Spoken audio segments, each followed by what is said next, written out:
Vemos las imágenes entonces del momento en el que se termina por aprobar la propuesta de texto constitucional en el último pleno del Consejo Constitucional de mayoría de derecha y ultraderecha, que aprobó por amplio margen su propuesta de nueva constitución, que incluye artículos polémicos, señalan algunos sobre derechos reproductivos y migración, y que se someterá al plebiscito el próximo 17 de diciembre.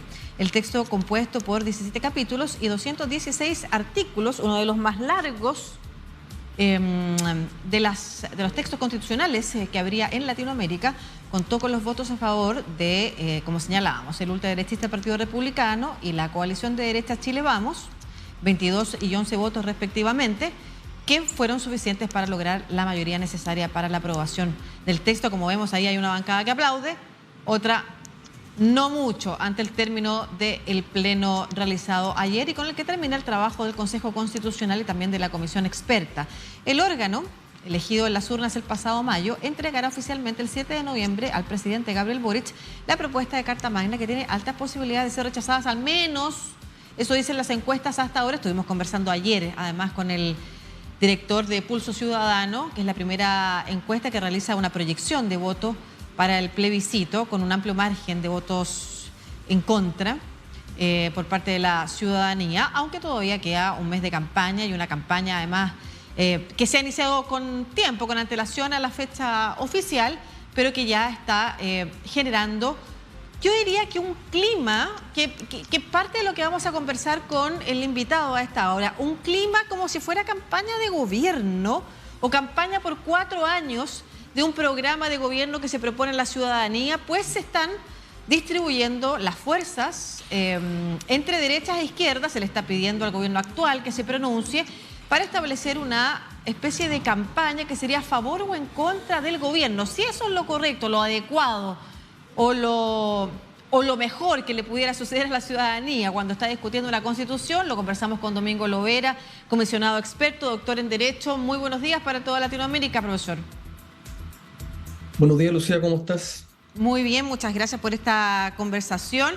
Primero una reflexión respecto a lo que yo señalaba hace unos minutos. Hemos visto no solamente la resolución del Pleno de la jornada de ayer, sino que también ya en los liderazgos de los partidos políticos cierta idea a tomar esta campaña de aprobación o de rechazo a la propuesta constitucional como si fuera algo entre derechas e izquierdas. ¿Usted lo percibe de la misma manera? Y si es así, ¿le parece adecuado para el marco de la conversación que se está llevando?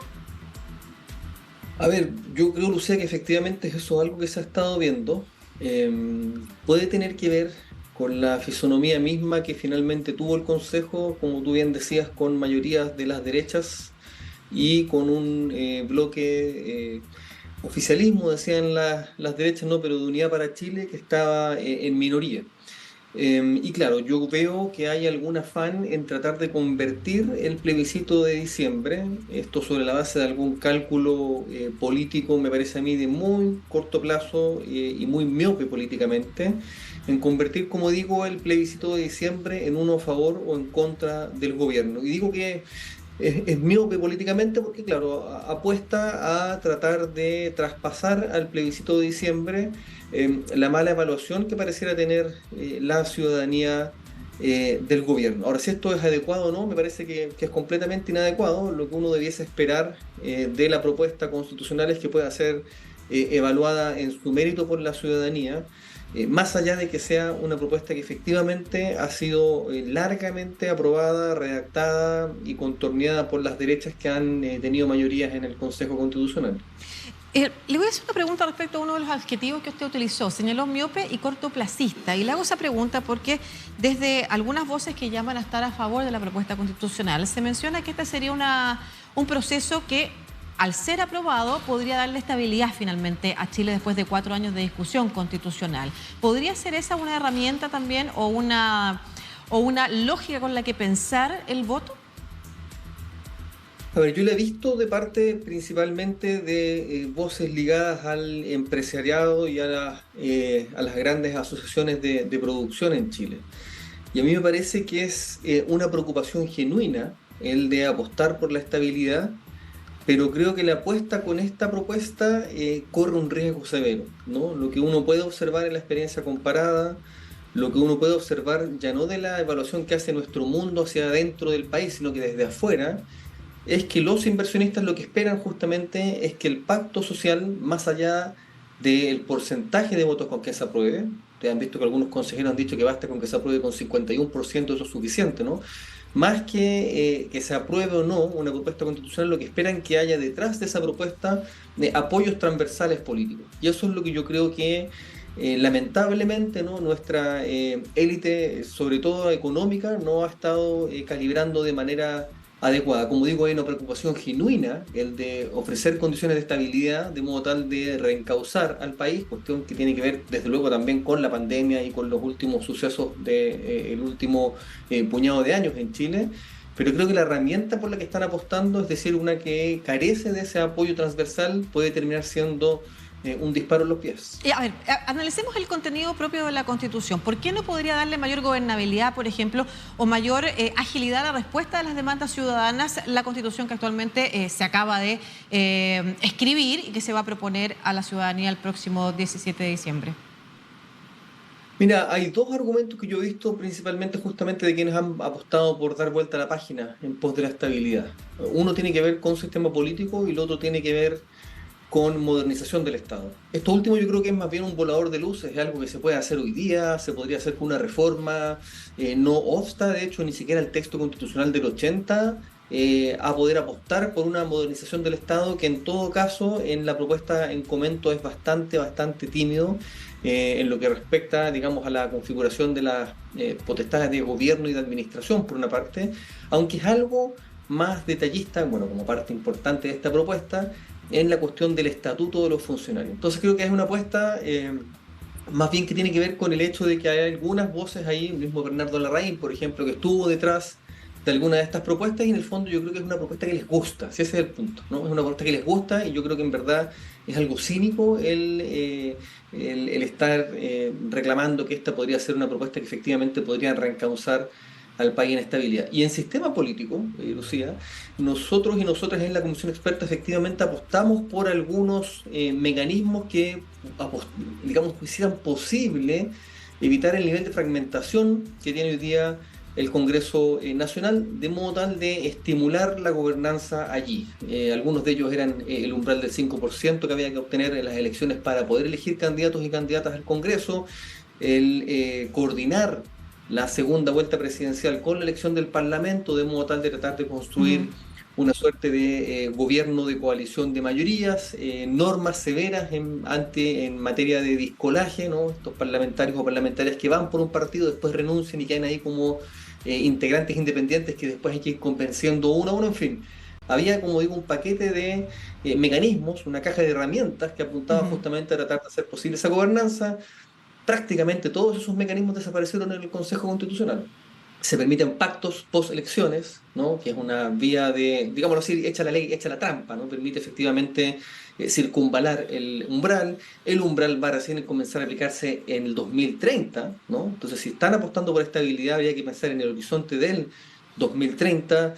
En fin, se desecharon las normas en materia de sanción a quienes se descuelguen de los partidos políticos, de modo tal que finalmente el sistema político, esto es lo que han dicho algunos cientistas, algunas cientistas políticas, no ofrece una mayor innovación y además con una propuesta tan de detalle, Lucía, y esto con esto termino, va a ser probablemente muy difícil que uno pueda analizar distintas alternativas de política pública respecto a, voy a volver a la frase noventera, ¿no? A los problemas reales de la gente. Yo creo que la Constitución, la propuesta de Constitución que se ofrece ya tiene una apuesta por una respuesta para esos problemas reales de la gente, que son profundizar el sistema de FPs y el de ISAPRES. A ver, hablemos más de eso, porque uno de los argumentos que se ha dado por parte de, estoy pensando por ejemplo en el senador Matías Walker, para la gente que nos está viendo en Latinoamérica, senador que en algún momento perteneció a los sectores de centro-izquierda o a los gobiernos de centro-izquierda, que ahora está más vinculado a los partidos de derecha con su nuevo movimiento, ¿no es cierto? O ha tenido al menos negociaciones con ellos.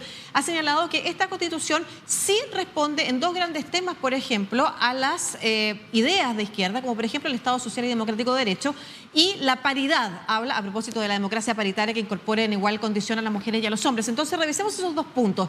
¿Se consagra el Estado Social y Democrático de Derecho en esta propuesta de Constitución? Mira, buen punto, Lucía. Yo creo que el senador Walker ha obrado con un voluntarismo que ya lo quisiera yo para poder construir cualquier obra, ¿no? Es curioso que un senador que se dice de centro izquierda esté dispuesto a afirmar que esta no es una propuesta constitucional de derechas cuando los mismos consejeros de derecha han sostenido que es efectivamente una constitución que le hace más fácil la vida y la vida, ¿no?, a la derecha y a la centro derecha. Pero Yo creo que concretamente hay... en el marco del Estado Social y Democrático de Derecho. ¿Qué Bueno, significa mira, la la garantía de Constitución los derechos tanto... sociales y en particular solamente lo menciono? Estamos hablando de los temas prioritariamente de salud, educación y pensiones, que son los temas que además llevaron a este proceso constituyente a raíz del estallido social, lo menciono. Y agrega vivienda y agua, que son los otros dos derechos que aparecen reconocidos en el texto. Ayer se encargaban de enfatizar que eran 5, ¿no?, derechos sociales los que graciosamente habían sido reconocidos en la propuesta. Mira, Lucía, yo creo que en materia de Estado social, como en otras, la misma de paridad que tú mencionabas, esta es una propuesta que tiene buenos titulares, pero que tiene mucha letra chica. Yo diría que de hecho es la constitución de la letra chica. En materia de Estado social, tiene una cláusula efectivamente escrita por las derechas a regañadientes, con una redacción que es muy, digámoslo así, excéntrica si uno la compara con las cláusulas de Estado social de los países de Europa que la reconocen, ¿no? Pero luego en la letra chica, ¿no?, en el detalle, dejan las cosas, yo no tengo ninguna duda de esto, Luciano, tal como están hoy día, sino peor, ¿no? ¿En Pasa qué eso sentido en peor? seguridad social, pasa eso en salud, pasa eso todavía mucho más radicalmente en materia de educación y libertad de enseñanza. ¿En qué sentido peor? Déjame darte un solo ejemplo. Por ejemplo, hoy día el texto constitucional de alguna forma dispone la obligación del Estado, ¿no?, de financiar un sistema público de educación. En la nueva propuesta, lo que se obliga al Estado es a distribuir los recursos entre instituciones públicas y privadas, observando criterios de razonabilidad, de calidad y de no discriminación. Es decir, las instituciones privadas de educación van a poder reclamar frente a la distribución de recursos por parte del Estado que no se privilegie a la educación pública porque la Constitución está ordenando que la distribución de los recursos sea ecuánime entre instituciones públicas y privadas, observando además la calidad. A ver, le voy a hacer una pregunta para bajar la discusión también al terreno de los comunes, ¿no es cierto? ¿Por qué eso no podría ayudar a que las personas accedieran a una educación de calidad independiente de quién le proveyera la educación? Porque el momento en que el Estado, por ejemplo, decida colocar más recursos como es razonable en la educación pública para fortalecerla frente a la educación privada, es cosa, Lucía, de recordar que la educación privada es la que ocupa los más altos puntajes en las distintas pruebas, incluidas las de selección universitaria, los establecimientos privados, como han intentado hacer ahora ya, van a reclamar que están siendo objetos, esto es curioso, ¿no?, pero van a reclamar que van a estar siendo objetos de una discriminación arbitraria. Es decir, que el Estado va a estar privilegiando la educación pública en vez de la educación pública y la privada en partes iguales, recordando obviamente que la educación privada es solamente la que pueden acceder quienes estén en condiciones de pagar lo que exige la educación privada. Lucía, yo creo que esto, y quiero ser muy responsable en lo que voy a decir, en materia educacional principalmente, lo que uno ve que la propuesta constitucional hace es constitucionalizar todos los argumentos que las derechas esgrimieron en frente de las últimas reformas educacionales, me refiero a las reformas educacionales de los últimos 15 años, y con las que no tuvieron éxito, cuando se opusieron a la ley de inclusión, cuando se opusieron a la financiación de la educación superior, en fin, todos esos argumentos que construyeron las derechas para oponerse a esas políticas que expandían el derecho a la educación, hoy día las constitucionalizan, y por eso yo creo que lleva razón el consejero Luis Alejandro Silva, ¿no? Esto hace que sea más fácil la vía y la vida para los partidos de derecha y centro derecha. Claro, bueno, y voy a rescatar además, en ese sentido, parece coincidir con usted la investigadora del Centro de Estudios Públicos, también una líder de opinión pública vinculada a la derecha, Silvia Eizaguirre, y en particular sobre el tema de educación, estaba revisando acá, que dice que ella no está convencida de votar a favor porque considera que esta es una constitución que deja fuera de la cancha discusiones políticas que son legítimas y lo que podría generar mayor inestabilidad al quedar excluida la discusión para determinados sectores. O sea, que se viendo 2 o 3 temas que hoy eran los temas constitucionales que más se querían trabajar o más han costado llegar a acuerdo, hoy día se abren más frentes de temas constitucionales probablemente o de discusiones que además van a quedar fuera de la cancha política, y eso es complejo porque quiere decir que ¿dónde van a ser expresados? Probablemente en la calle. Solamente para cerrar, ¿a favor o en contra, dice usted?